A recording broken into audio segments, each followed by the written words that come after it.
ये वही लोग हैं जिन्होंने अयोध्या में से राम जन्मभूमि पर जब 2024 में जनवरी 2024 में 22 जनवरी 2024 जब आदरणीय प्रधानमंत्री जी के द्वारा अयोध्या में श्री राम जन्मभूमि मंदिर में 500 वर्षों के बाद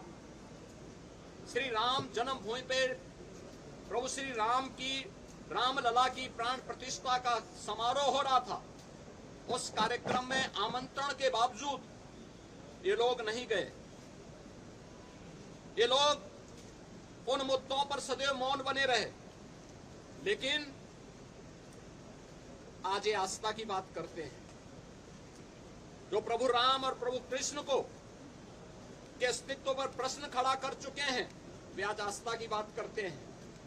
जो राम भक्तों से अयोध्या की गलियों को लौलुहान कर चुके हैं, वे आज आस्था की बात करते हैं। और इन लोगों का आचरण आश्चर्यचकित यानी आश्चर्यजनक है कि ये लोग आज आस्था की चर्चा वे लोग कर रहे हैं जो लगातार इन मुद्दों को लेकर के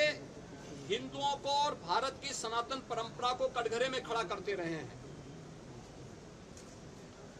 आज सदन में इनका आचरण आप सबने भी देखा है, किस तरीके से अध्यक्ष पीठ की अवमानना समाजवादी पार्टी के सदस्यों के द्वारा किया गया।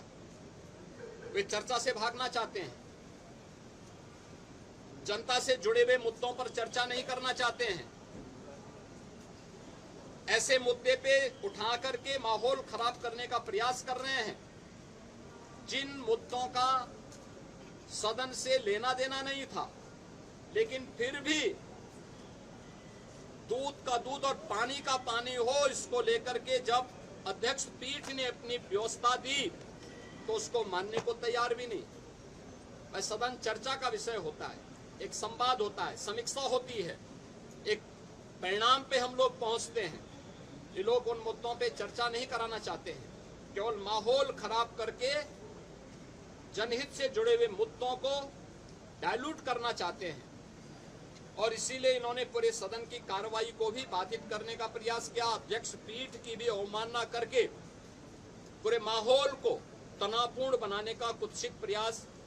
इनके द्वारा आज विधानसभा के अंदर किया गया है। मित्रों, समाजवादी पार्टी और कांग्रेस का यह आचरण उत्तर प्रदेश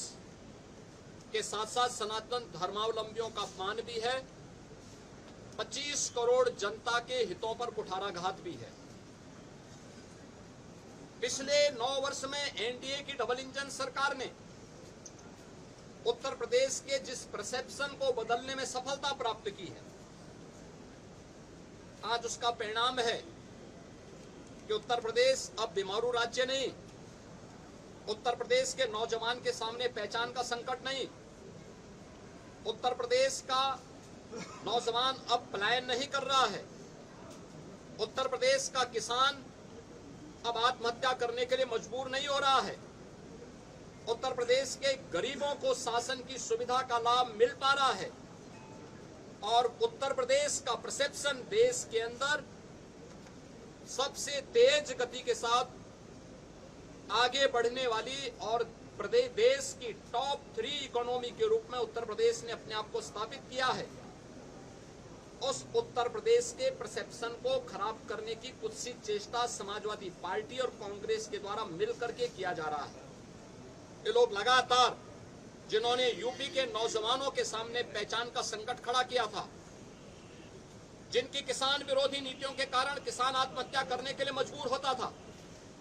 जिनके कारण यहां पर प्रदेश के अंदर परंपरागत उद्यम चौपट हो चुके थे, जिनकी गलत नीतियों और भ्रष्ट आचरण के कारण, गुंडागिर्दी के कारण उत्तर प्रदेश में कोई निवेश नहीं करना चाहता था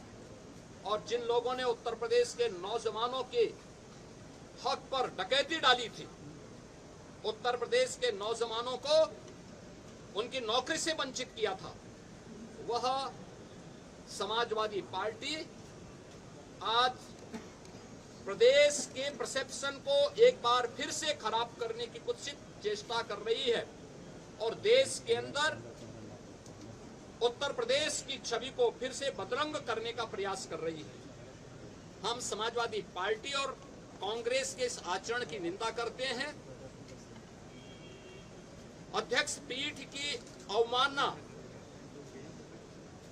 समाजवादी पार्टी के द्वारा किया गया, मार्शलों के साथ मारपीट करने का और उन्हें धक्का मुक्की करने का प्रयास किया गया, यह अत्यंत शर्मनाक है। सदन के अंदर हर सदस्य के लिए आवश्यक होता है कि वह अध्यक्ष पीठ का सम्मान करे और अध्यक्ष पीठ के निर्देशों का पालन करे, और कोई भी मुद्दा है वह अध्यक्ष पीठ की अनुमति से वह सदन के फ्लोर में रख सकता है, अपनी बात को वहां रख सकता है। लेकिन इन्होंने पूरे माहौल को खराब करने का प्रयास किया। समाजवादी पार्टी और कांग्रेस का यह आचरण अलोकतांत्रिक है, असंवैधानिक है, संवैधानिक मूल्यों को तार तार करने वाला है और विकास के मुद्दे पर, जनहित से जुड़े हुए मुद्दे पर, आम जन से जुड़े हुए मुद्दे पर स्वस्थ चर्चा को आगे बढ़ाने की बजाय इस मुद्दे को डाइल्यूट करके उत्तर प्रदेश की पहचान को फिर से धूमिल करने, उत्तर प्रदेश के धार्मिक पर्यटन को आगे बढ़ने के जो अवसर प्राप्त हुए हैं उन्हें खराब करने और उत्तर प्रदेश को फिर से बदनाम करने की कुत्सित चेष्टा का हिस्सा है। समाजवादी पार्टी के इस आचरण की हम निंदा करते हैं। आराम से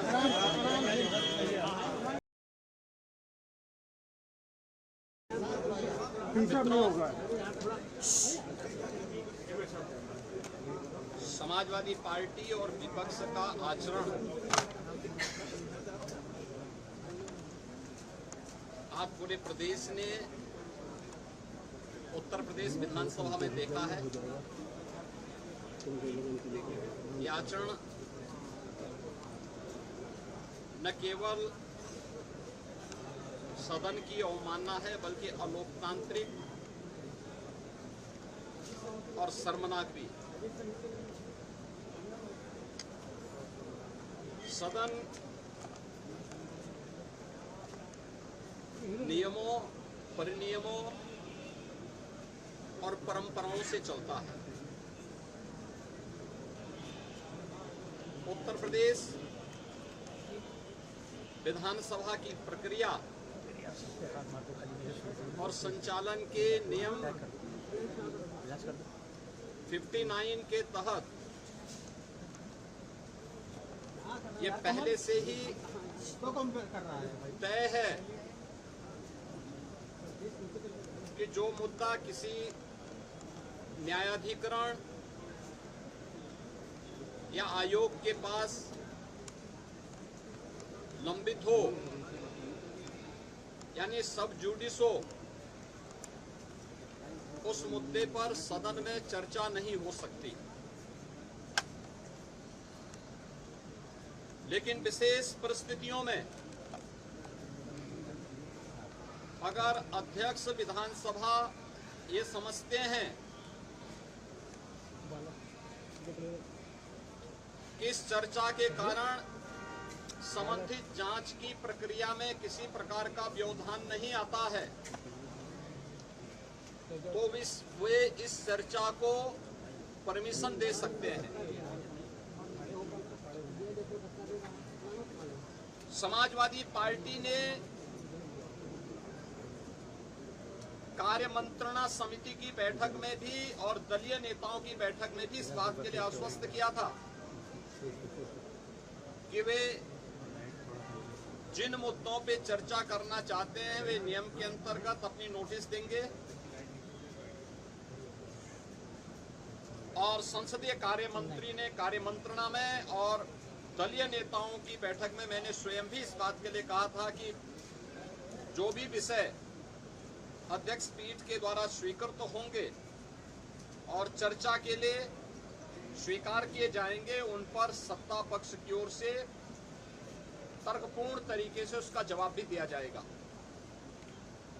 बावजूद अयोध्या से राम जन्मभूमि से संबंधित मामले में ये जानते हुए कि माननीय उच्चतम न्यायालय में ये मामला लंबित है, उस पूरे प्रकरण की गंभीरता को समझते हुए भी इन्होंने न केवल आज सदन की अवमानना की है, सदन का अपमान किया है, साथ ही माननीय उच्चतम न्यायालय में लंबित और माननीय उच्चतम न्यायालय की निगरानी में चल रही उस पूरी प्रक्रिया को भी अपमानित करने का शर्मनाक प्रयास समाजवादी पार्टी के द्वारा किया गया। माननीय अध्यक्ष विधानसभा ने बार बार कहा कि हम चर्चा को स्वीकार करते हैं, अपनी बात को आप नियमों के अंतर्गत सदन के फ्लोर में रखिए, सदन में रखिए, लेकिन सदन की कार्रवाई को विरोध करना, प्ले कार्ड लहराना, अध्यक्ष पीठ की अवमानना करते हुए जो अपमानजनक व्यवहार सदन के अंदर समाजवादी पार्टी का था, वह अत्यंत निंदनीय है और शर्मनाक भी। संवैधानिक संस्थाओं का अपमान करना ये समाजवादी पार्टी का शौक और सगल है। इन्होंने हमेशा से इनका लोकतांत्रिक मूल्यों पर कभी विश्वास नहीं रहा है। हम सब जानते हैं कि हल्ला बोल जिस पार्टी का मुख्य उद्देश्य रहा हो, वो लोकतांत्रिक कैसे कही जा सकती है। हल्ला बोल पर ये विश्वास करते हैं, कभी मीडिया पर हमला करते हैं, कभी संवैधानिक संस्थाओं पर हमला करते हैं। ये न्यायालय की बात को नहीं मानते, ये सदन में नियम और परनियम और परंपराओं का पालन नहीं करते, ये भारत की संवैधानिक संस्थाओं का अपमान करते हैं, कभी चुनाव आयोग का अपमान करते हैं, कभी किसी न्यायाधिकरण या न्यायालय के अधीन संचालित किसी आयोग में लंबित किसी प्रकरण में जबरन उस प्रकरण को चर्चा के लिए नहीं, लेकिन आरोप प्रत्यारोप के माध्यम से तर्कहीन मुद्दों को उठा करके इनके द्वारा माहौल में केवल नकारात्मक और भ्रामक सूचनाओं का प्रचार प्रसार करने का प्रयास होता है। समाजवादी पार्टी का और विपक्ष का यह आचरण अलोकतांत्रिक भी है और संवैधानिक भी है। संविधान निर्माताओं का और बाबा साहब भीमराव अंबेडकर की भावनाओं का अपमान भी है। मित्रों, हम सब जानते हैं अयोध्या के जिस प्रकरण में ये लोग चंदा चोरी की बात करते हैं, वहां चंदा चोरी नहीं, चढ़ावा से जुड़े हुए एक प्रकरण का मुद्दा आया था। श्री राम जन्मभूमि तीर्थ क्षेत्र ट्रस्ट ने इस प्रकरण में 12 जून को उत्तर प्रदेश सरकार को एक पत्र लिखा कि कतिपय समाचार पत्रों और मीडिया में इस प्रकार की सूचनाएं आई हैं और हम चाहते हैं कि इस प्रकरण की एक एसआईटी बना करके जांच करवा दी जाए। श्री राम जन्मभूमि तीर्थ क्षेत्र ट्रस्ट माननीय उच्चतम न्यायालय के द्वारा गठित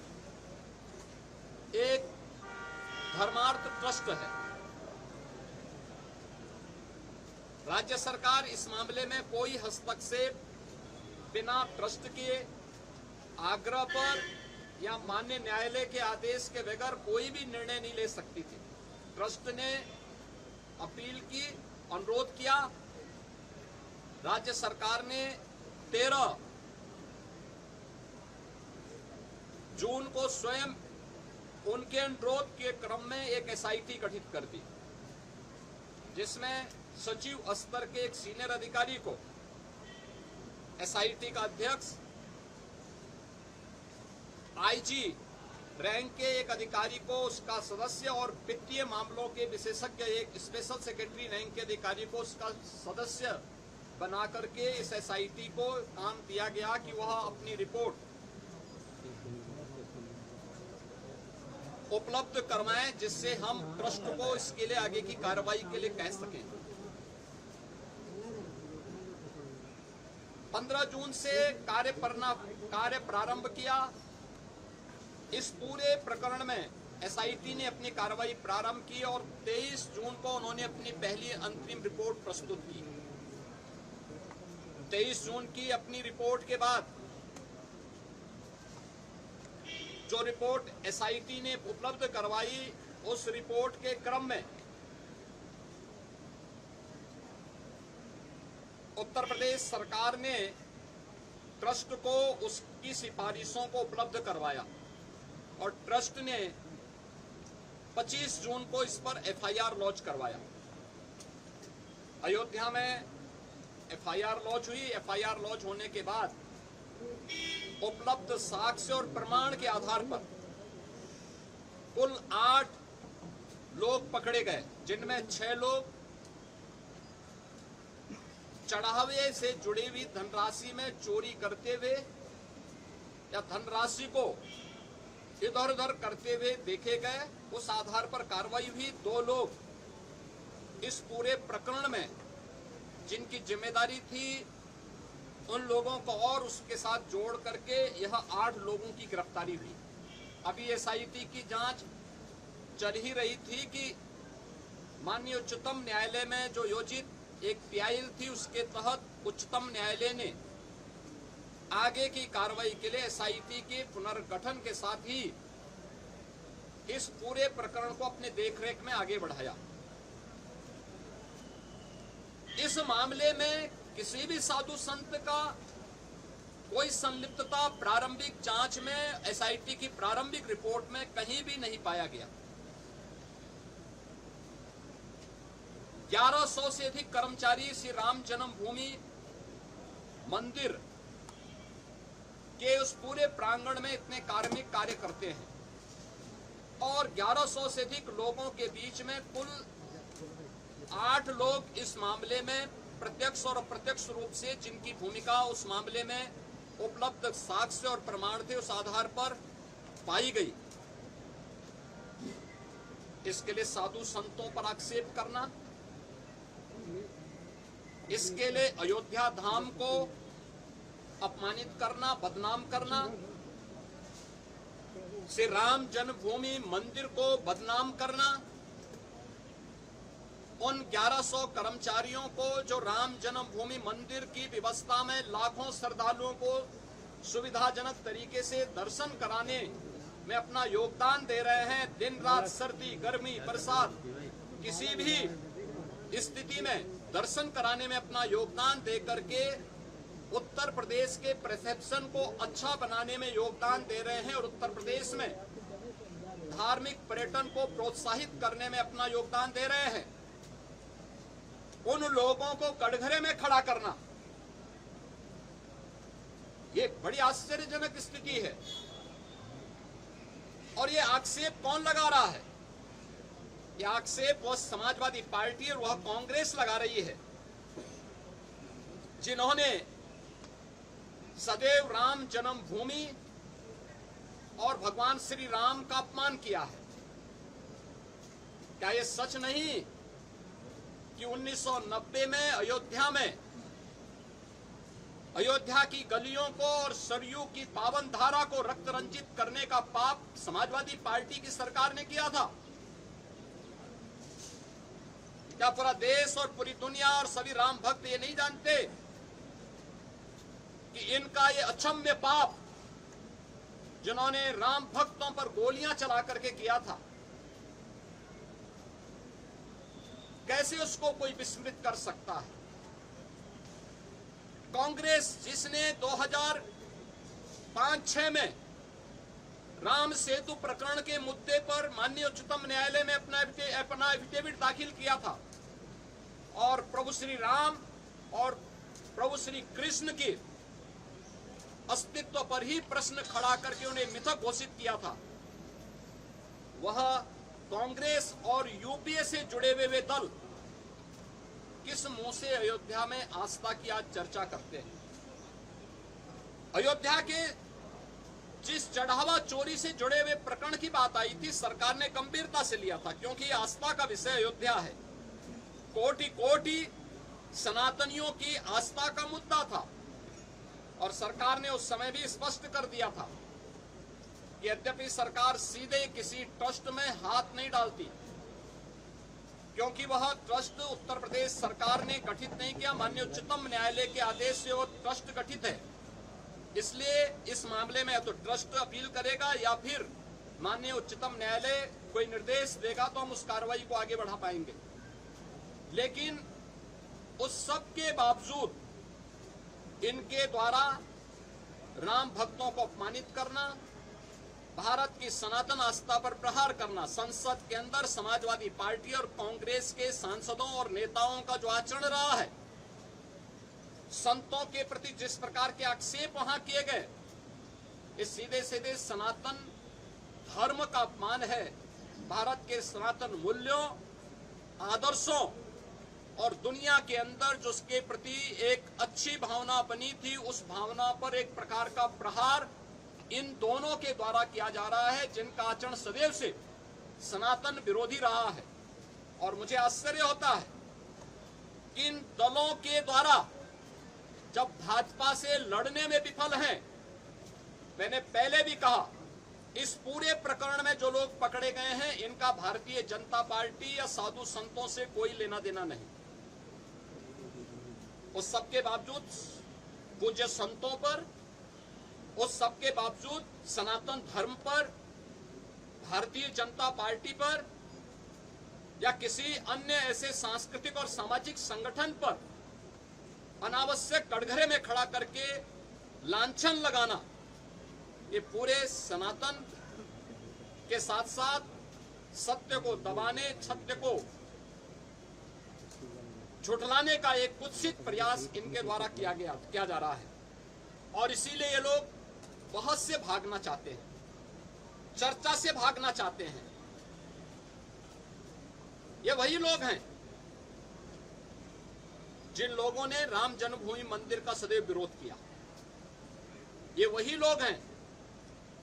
जिन्होंने अयोध्या में से राम जन्मभूमि पर जब 2024 में, जनवरी 2024 में, 22 जनवरी 2024, जब आदरणीय प्रधानमंत्री जी के द्वारा अयोध्या में श्री राम जन्मभूमि मंदिर में 500 वर्षों के बाद श्री राम जन्मभूमि पर प्रभु श्री राम की, रामलला की प्राण प्रतिष्ठा का समारोह हो रहा था, उस कार्यक्रम में आमंत्रण के बावजूद ये लोग नहीं गए। ये लोग उन मुद्दों पर सदैव मौन बने रहे। लेकिन आज ये आस्था की बात करते हैं, जो प्रभु राम और प्रभु कृष्ण को के अस्तित्व पर प्रश्न खड़ा कर चुके हैं, वे आज आस्था की बात करते हैं। जो राम भक्तों से अयोध्या की गलियों को लहूलुहान कर चुके हैं, वे आज आस्था की बात करते हैं।